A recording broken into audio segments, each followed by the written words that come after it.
नमस्कार, आपण पाहत आहात सह्याद्री न्यूज, आवाज महाराष्ट्राचा। तुमच्या गळ्यामध्ये वाघ नखाचा उल्लेख गजानन दादा शास्त्री वाघ, हा तो वाघ दात आहे, काय त्याचं नेमकं हे थोडंसं मला आपल्याला 1987 ला मी त्याची शिकार केली होती आणि तो दात काढला। 1987 ला भाऊंनी वाघ की बिबट्या वाघाची शिकार केलेली आहे आणि त्याचा तो दात त्यांनी या ठिकाणी मी असंच पळवायचं।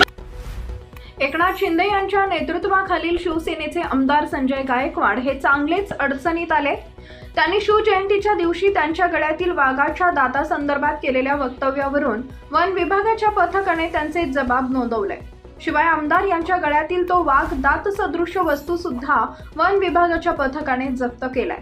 या घटनेने जिल्ह्यात एकच खळबळ उडाली आहे। वाघाच्या दातासारखी वस्तू वन विभागाने ताब्यात घेतली असून डेहराडून येथील वाईल्ड लाईफ इन्स्टिट्यूटमध्ये DNA तपासणीसाठी पाठवण्यात येणार असल्याची माहिती सुद्धा बुलढाणा वन परिक्षेत्र अधिकारी अभिजित ठाकरे यांनी दिली आहे।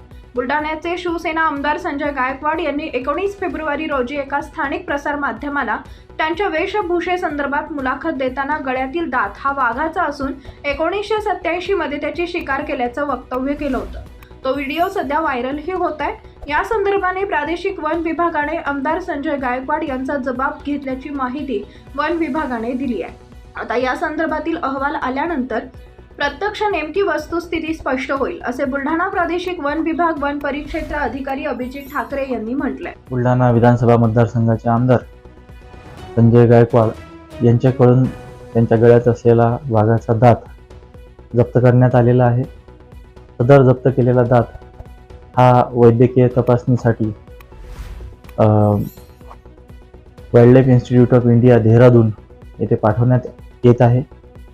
तिथल्या प्रयोगशाळेचा निष्कर्ष आल्यानंतर पुढील कायदेशीर कारवाई जी आहे ती करण्यात येणार आहे। सह्याद्री न्यूज आवाज महाराष्ट्राचा विशेष कार्यकारी संपादक प्रवीण धेंडे, बुलढाणा।